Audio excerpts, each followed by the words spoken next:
पिछले 8 साल से संत आसाराम जी को अंदर रखा गया है। जय संत आसाराम बापू, आपने बताया कि उनकी एफआईआर में रेप नाम का वर्ड नहीं है। रेप नाम का कोई वर्ड नहीं है। कमाल की बात, हिंदुस्तान में यही तो हुआ है 70 साल तक।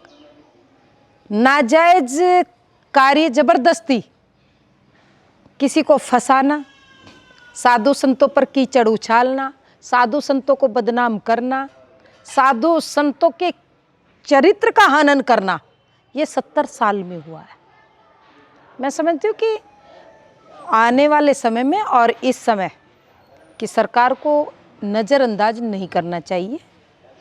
जो कार्य 70 साल में संतों के ऊपर जो कुठाराघात सरकार ने किया 70 साल तक, उसकी मानसिकता का जवाब देने का समय अब आ गया है और ये जवाब देना चाहिए। समाज को क्या करना चाहिए साध्वी जी इन तमाम प्रकरणों में? इन तमाम प्रकरणों में समाज को आगे आकर के अपनी समस्या रखनी चाहिए और सरकार तक ये समस्या पहुंचानी चाहिए। काश ये केस यूपी में होता तो शायद कुछ समाधान होने की संभावना थी, बहुत जल्दी समाधान हो जाता। साध्वी जी, सबसे एक अहम हमारा सवाल है कि आज एक जो माहौल बना है पूरे देश भर में, युवा जो रीढ़ की हड्डी बोली जाती है, उससे या तो अश्लीलता की गर्त में डालकर धराशायी करना या नशे की लत लगाकर धराशायी करना।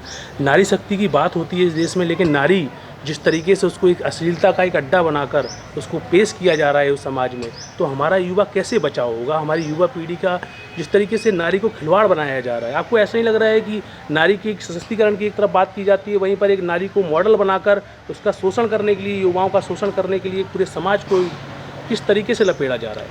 हाँ, निश्चित रूप से ये भी आज की एक बहुत बड़ी समस्या है। एक तरफ तो हम महिला दिवस पर 8 मार्च को विश्व महिला दिवस मनाते हैं, महिला सशक्तिकरण के ढोल पीटते हैं, और दूसरी तरफ उनका इतना हरास होता है मेंटली, महिलाओं का नग्न तस्वीरें, और उन महिलाओं को भी सोचना पड़ेगा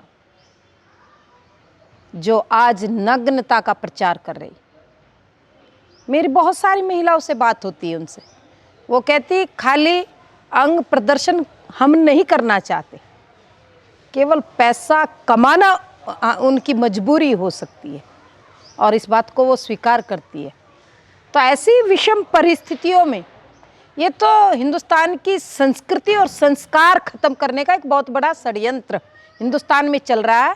इस कुचक्र को तोड़ने के लिए मीडिया को भी आगे आना पड़ेगा, और उन अच्छी महिलाओं को जो देश के लिए जिनका जीवन समर्पित है, उनको भी आगे आना पड़ेगा। साध्वी जी, बहुत बहुत धन्यवाद आपने